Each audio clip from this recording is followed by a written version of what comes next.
Matt Painter. We'll ask Coach to give us some thoughts on the day so far, and then we'll start to take some questions as people grab some seats.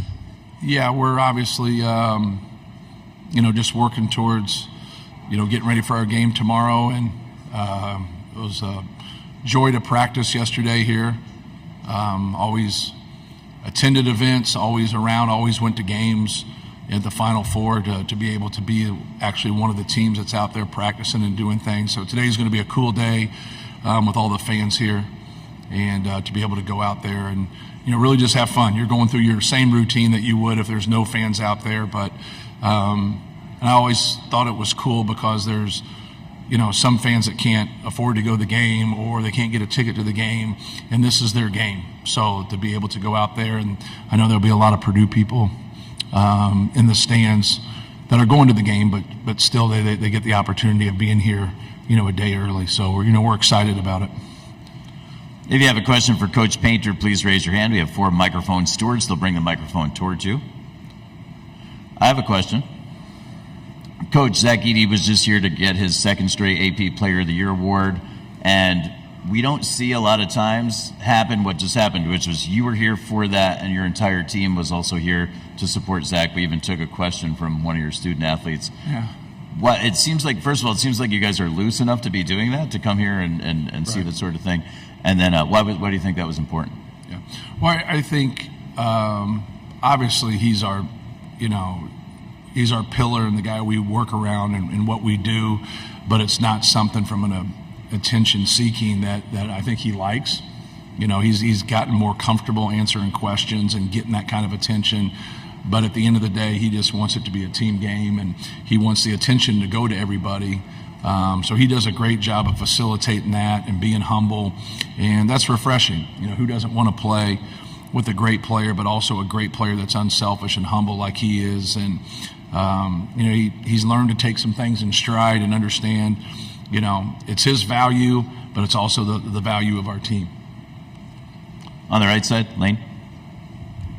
Hey Coach, Lane Higgins from the Wall Street Journal. After NC State's game against Duke, DJ Burns said he wasn't really that worried about being physical under the post with Kyle Filipowski because he knew Kyle would be worried about taking fouls. And, when you have 2 big men going against each other, like I imagine it would be with DJ and Zach, how do you kind of navigate that fine line between being aggressive and guarding someone like that and not getting into foul trouble? Yeah, that's a really good question because that's a big piece of the game for size because they deal with fouls a little bit differently, especially somebody like DJ Burns who seeks out that contact, and rightfully so. He does a great job of, getting that feel for that contact, and then he knows which way to go or which way to maneuver. Both of those guys are great because they can score over either shoulder. They can hurt you in a lot of different ways, but they're both really unselfish. So if you want to take away their scoring ability, they're great passers and they can get the ball out of their hands. But I think that's a little different matchup with Kyle Filipowski, who's a fabulous player. I look at him as really like a 4-man. You could even kind of say he's kind of that hybrid forward, that 3-4 type guy. But I think you see guys like him play the 5 a lot because coaches are just trying to get their best players on the floor.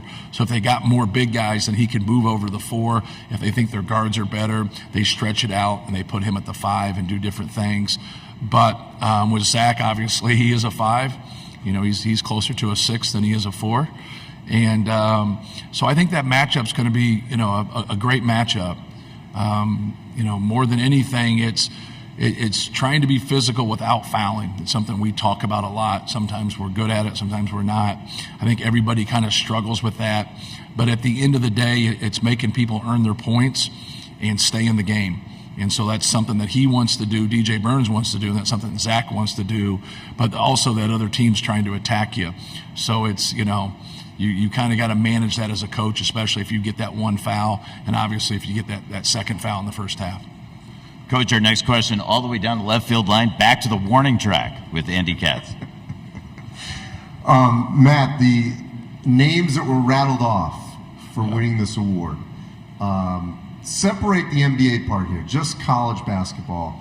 When you hear Ralph Sampson, Jerry Lucas, Kareem, Bill Walton, Pete Maravich, I'm including the Robertson here. and it's an unbelievable list. It's a Hall of Fame list. Where do you put Zach-Edey in the college basketball historical perspective after what he has just accomplished the last 2 years? Well, I think just that consistency of, being able to be a National Player of the Year for 2 years and back-to-back years is very impressive. With that being said, like if you go back to Jerry Lucas's Ohio State games, obviously Lou Alcindor at UCLA, and Ralph Sampson at Virginia, you're talking about a lot of success. So those guys just didn't have gaudy numbers. Their teams won a lot of games. And I think when you look at Zach, he's in that same boat when it comes to individual success and team success. But it's a little surreal too.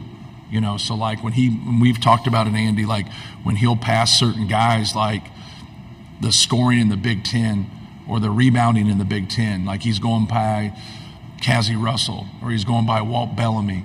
And he doesn't know who the hell Cassie Russell and Walt Bellamy are. And these guys are just legends and great players. But, it's 40 years ago, 50 years ago. There's so much time has went by. So like, Jerry Lucas could arguably be the best Big Ten player ever from a career standpoint. If you go look at how many rebounds he averaged, how many points he averaged, and they were in Final Fours. I think they won a national championship, if I'm not mistaken. It was 10 years before I was born. But like he had unbelievable numbers across the board. So when you see some of those comparisons, go look at David Robinson's numbers, go look at Shaquille O'Neal's numbers. He's right there with both of those guys. He didn't have as many blocks as those guys did, but the rebounds and points are eerie in terms of how similar they are. If I can I just follow up one quick thing? You may. Please do. The difference also with him is he was not hyped coming out of high school and didn't have all those accolades.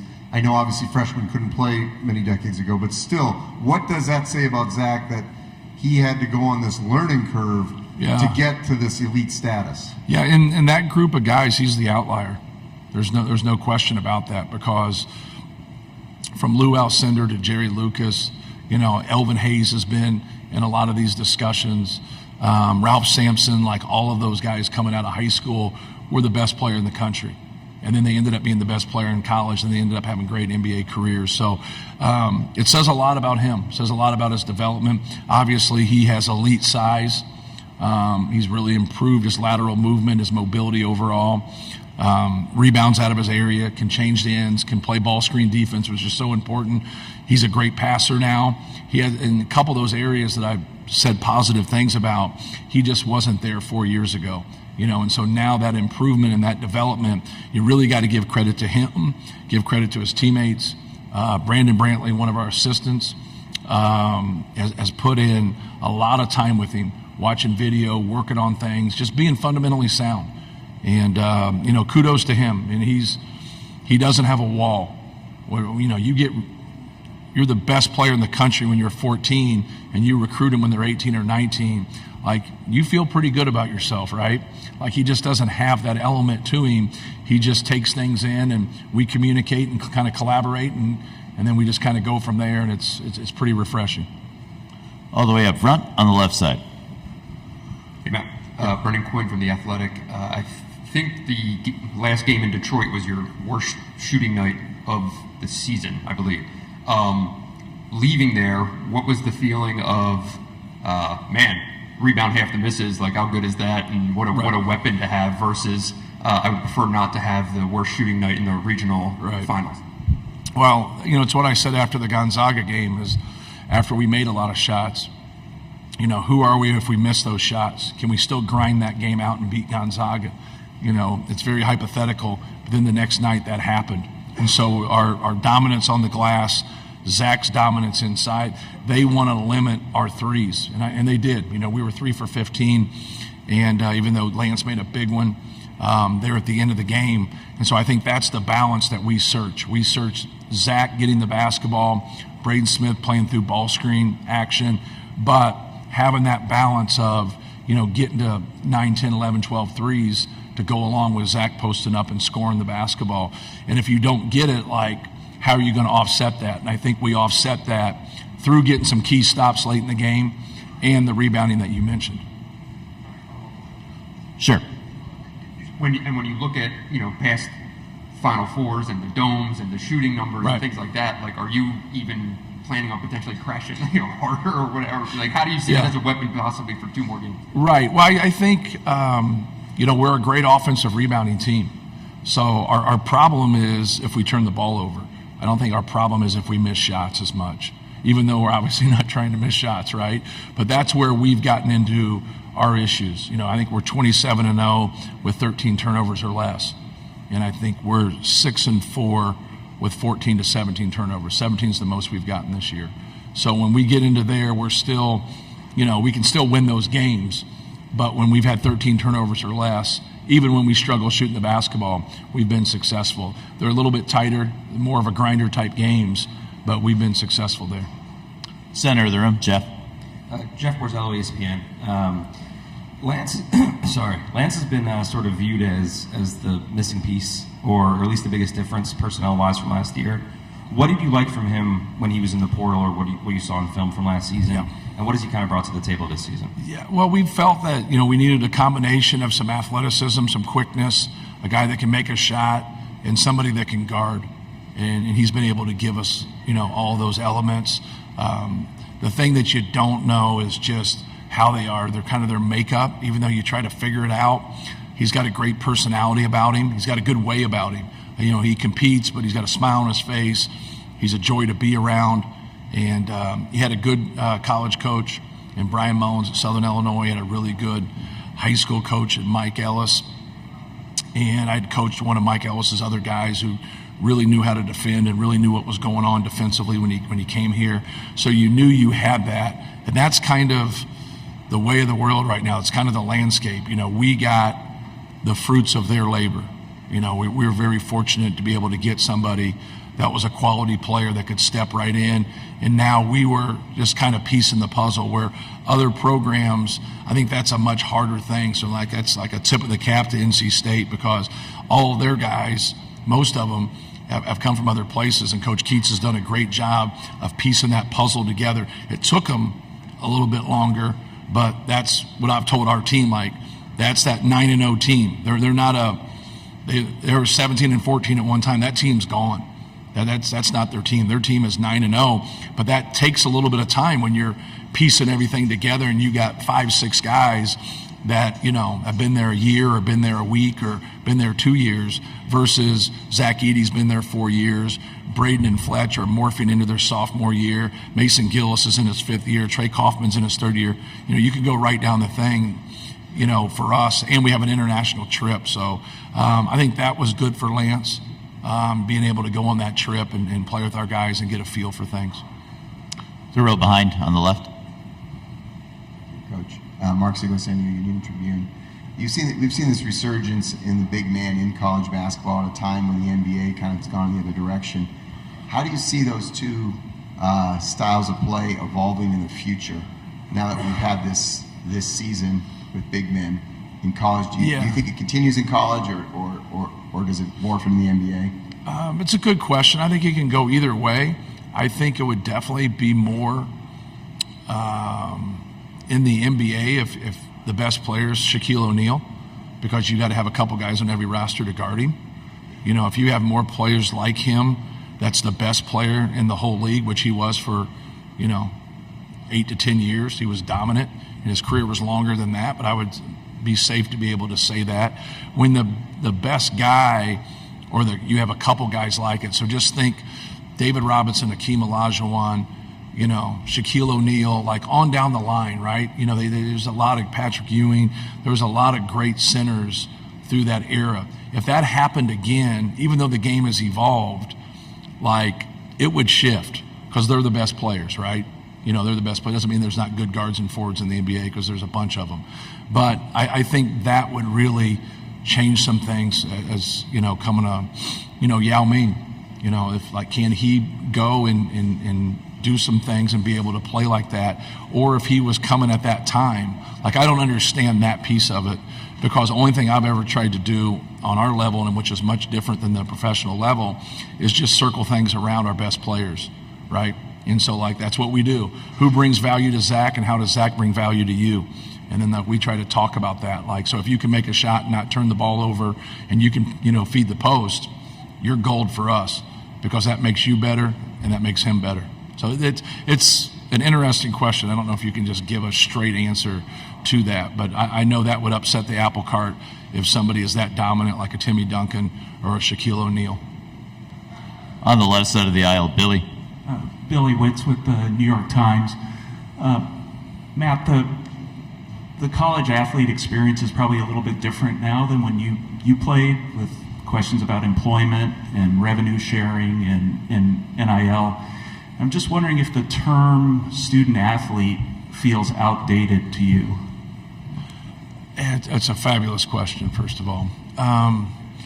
I wouldn't say it's outdated. I just think they have to have a clear definition of what name, image, and likeness is, because on some fronts that's occurring, and other fronts it's an auction in the spring. Make sense? We have to get some parameters around what we're actually doing and what's actually going on, and not try to just do something so we can stay out of the courts. And that's all things are happening because for a long time, what's the product? The product is the player. And they were viewed as amateurs, but they weren't amateurs. There's a lot of money being generated through what they're doing, and they were the product. So name, image, and likeness needed to happen. We just got to get some guardrails around it to be able to get there. And now when you look at the student athlete, the thing that I always tell those guys is you're going to be a former player for 50 years. Don't be a fool. Understand that your education from Purdue will take you a long way.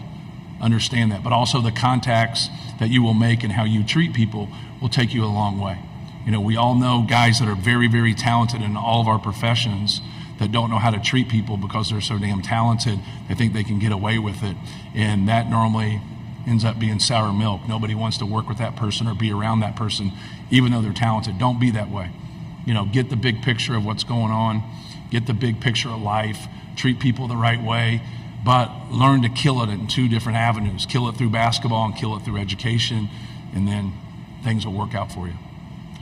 Our next question is going to come from Bill. We're also joined right now by Purdue student-athlete Fletcher Lawyer. Questions for Fletcher and Coach Painter at this time. Go ahead, Bill. Hi, Matt. Bill Roden from NCAA. First of all, congratulations. Thanks, Bill. Just curious, I've got two questions, really. The first has to do with kind of like in Billy's cathedral, is about the portal. There's nothing new about transfers. That's sort of been around forever. But I was wondering, how has the transfer portal, the new evolution of the transfer portal, what do you think about it? Has it made your job easier? Is it making the profession easier, better? So that's my first question. For me, I was at the forefront of it because I was the only coach on the subcommittee for the one-time transfer. And so they were really trying to figure out what the pillars were going to be so guys could transfer and be eligible right away. And, they didn't have the data when they did that, Bill. And the thing for me was, it wasn't somebody that was going to go be an NBA player or somebody who's going to go be a professional basketball player. What everybody has to understand about rules through Division III, Division II, NAIA, Division I, low major, mid-major, high major, that 99% of them are not professional basketball players. So you get these opportunities. I'm not sitting here as the coach without the opportunity to have a scholarship at Purdue. And so these opportunities save lives, But if you're not loyal to people, there's nothing wrong with transferring. There's people in the stands that have transferred and you've moved. It's a positive thing. But if you're changing to change and you're doing what you want to do instead of what's best for you, and now at the end of the day, if it affects your education and it affects your contacts, every person in here got something through their education to help them, but every person in here has gotten something through the contacts that they've gained that have helped them move a little bit. We all have done that. If I need to get another job or I need to do something, hey man, when you make a call, Bill, you make a call for me. Like put a call in for me and help me out here. So we all do that. So when I wasn't fighting for the Zach Eady's of the world, I was fighting for the people on my team and the low majors and the mid majors and Division II that aren't pros. Like now they want to do something. It's like your parents, right? That stop you from you doing what you want to do so you can do what's best for you so you can have a great life. It is not about going pro or anything of that nature in my mind, because 99% of them aren't pros. With that being said, I don't want to take somebody's dream away from them, right? You want them to have that dream and to be able to accomplish some of those things, but education is going to take you a lot longer in life and help you so you can have a quality life. So getting a scholarship and then being able to take that and getting an education is not always about basketball. It's about having a great life and having your own family and then helping other people. And if you just change 3 or 4 times and then you don't get your degree and you don't become a pro and you don't have any contacts and now you didn't take that opportunity and get any better, then what are we doing for young people? That doesn't make any sense to me. I don't like anybody that devalues education, and a part of this devalues education. You have to help people understand. We've all seen that story. First person in their family get an education, first person to do that. Then they start that good cycle. We all hear the news about a bad cycle. But now, he was a great player. What happened to him? He hit some hard times. Well, I don't want players to hit hard times. I want to help them. And so we've tried to stay the same where we are with it, but I think we're kind of an outlier. But I also think where we are in our state, because we have good players there, we have good high school coaches there, Purdue's got great education. So people really got to take a step back and say, if you want to move, everything on movement, not everything on movement, but most everything on movement is not about winning. And it's not about maybe going to the NCAA tournament. It's about their role. They want to shoot more. They want to play more. They want to and so now if you have that opportunity to move and then you just want to move again, the only thing you got good at was moving. Get good at basketball and get good at education and get good at doing what's best for you and your future. Bill has a follow-up, and then after Bill's follow-up, we're going to take questions from the individuals in the full court press program with the black lanyards. Bill. It's good. I'll try to make this quick. I kind of go back and forth about this. There have been a lot of people in your profession, coaches and players, whose careers were totally ended because they took extra benefits and stuff that today would just be minuscule. Correct. And I'm just wondering, what do you think about the idea? I know they talk about Reggie Bush. Let's give him the trophy. What do you think about that? About I don't know whether the word would be amnesty or expunging. About acknowledging that. I don't know. But what do you think about going back and saying, maybe we should clear the record or whatever that kind of thing? Yeah, I agree with that. I think there needs to be a lot of deregulation on a lot of things that has happened in the past, and they need to take a hard dive into looking, because the amateurism was really never there. But yet we called it an amateurism. We said, hey, if you don't like that, then take the chance of being a pro. But yet I'm making a lot of money off of it, and they're the product, right? And so it was a total contradiction. I think everybody in this room agrees with that. So hopefully we can grow. Where I don't like it through the NCAA, and I've served on a lot of committees, is there needs to be a collaboration. I think his opinion matters, but I don't know if his opinion matters over mine. Because I've sat in his chair and he hasn't sat in mine. But your opinion matters too. When you collaborate, you hear everybody, and now to come together and just do a better job of, because the adults were making that decision at the time. That person that you mentioned, he wasn't an adult, right? He was a supposed student athlete. He was just kind of doing, what's he supposed to do, right? And yeah, I wish they could go back and be able to do that. I think that would probably be the right thing. We'll take questions now from individuals in the full court press program, and we're looking for a question for Fletcher, if you have one. On the right side up front. Yes, Jalen Weathers from Arizona State. So really, I guess this is a question for you, Fletcher. And I'm curious. I'm a student as well, and I know I've played sports. So for you on this big stage, how have you been able to focus on being present in this moment of executing these next 2 wins, but at the same time still focusing on your education? School doesn't stop. So how have you been able to find that balance, or has it been difficult? Yeah, it's definitely been different. It's something you got to adjust to. Throughout the winter, traveling to Big Ten away games, and now kind of being gone these last 3 weeks. It's been tough, but ultimately we got the right people in place. They've done a good job. Whether it's getting us tutors or people making sure we're getting our work done, making sure we're emailing our professors, all that. But ultimately, it's been a lot. It's been a lot to do. It's been busy work here, so making sure having the right people in place, they've done a good job of doing that. Continuing with questions from individuals in the full court press program. You have a follow-up on the right, and then we'll come to the center. So speaking about balance again, my next question is, you're playing on this big stage, which is the Final Four, obviously. and you're in this situation where, yes, you want to execute and win these next 2 games, like I've already said, but at the same time, you're in the Final Four. So it's like, you got to be grateful for it, man. So have you been able to find that balance between just being grateful of just being here and soaking up everything, but at the same time, just still focusing in on what's at hand? Yeah, for us, I think we've all talked about, right now we're on a business trip. It's great. You want to enjoy it. You see your families get to enjoy it, all the fans here, and it's really special. You don't want to take it for granted. But at the same time, like Coach said, we're going to be past players and for 50 years. We got all the time in the world to enjoy it. So making sure we're locked in and making the most of it, and making sure we're ready for tip-off come Saturday.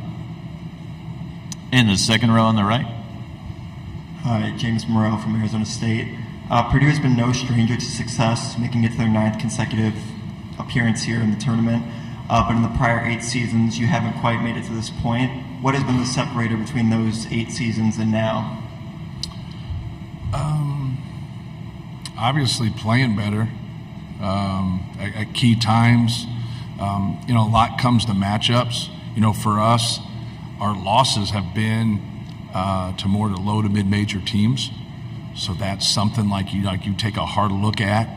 At the end of every year, you take inventory of yourself, your staff, your players, your style, what works, what doesn't work.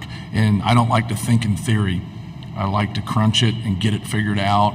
And it's no different than a hypothesis, right? Like you're trying to confirm what your hypothesis is true. And but you can't sit there and have a bias towards it, or you're going to slant it, right? So just allowing it to come to you, collaborating with analytical people, looking at different things.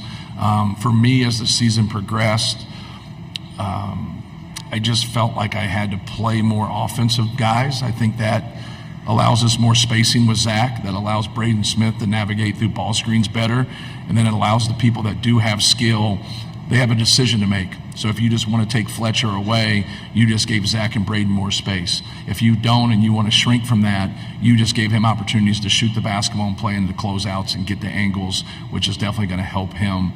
Just using him as an example. Obviously, I'm not going to go through everybody on our team. But that for us was always being honest with myself and saying, where can I make some moves here? And a lot of times it's personnel too. So I think we added some athleticism, we added some quickness, and that helped us. Lance Jones helped us, Cam Heide helps us, Miles Colvin helps us. But yet a couple of them don't play a lot, but yet when they do, they really give us that spark with that. So I think that's been a real key for us there. We've been able to get to that second weekend. We've only gotten to the Elite Eight game twice. Both times I think we've had really good offensive teams, but yet we got beat by a 16 seed, and we had a top, I think, 5 or 6 offensive team, but we turned the basketball over too. So you go through all those things, and at the end of the day, I'm like, don't turn the ball over. So analytical people talk, you hire new people, you chew on something, you spend 3 to 4 weeks doing different things to get it figured out, and then at the end of the day, just tell Fletch, don't turn the ball over. Braden, don't turn the ball over. Zach, don't turn the ball over. That's what I get to. And when we don't turn the basketball over, we're 27-0. And obviously we have really good players too. I think that's more important than my words. Likely our final question on the right side. I know some players, they listen to music before getting on the court and warming up. Do you have any kind of music taste that you prefer to listen to on the court during warm-ups? Yeah, I kind of like to switch it up. Everybody's got kind of their own thing. I usually kind of listen to country to get me calmed down a little bit, where I'd say most guys probably listen to rap to get them going for the game. Any final questions from the full court press program? On the right side, up front. Yeah, my bad, man. I'll keep on asking questions. But last question, well, hopefully. Anyways, I wanted to ask you personally, since you've been here, you mentioned you've been here for 3 weeks now. Not here, but just in the tournament, obviously, for 3 weeks. So, since you've been in the tournament, what's been your favorite moment so far? Inside the game or even outside the game?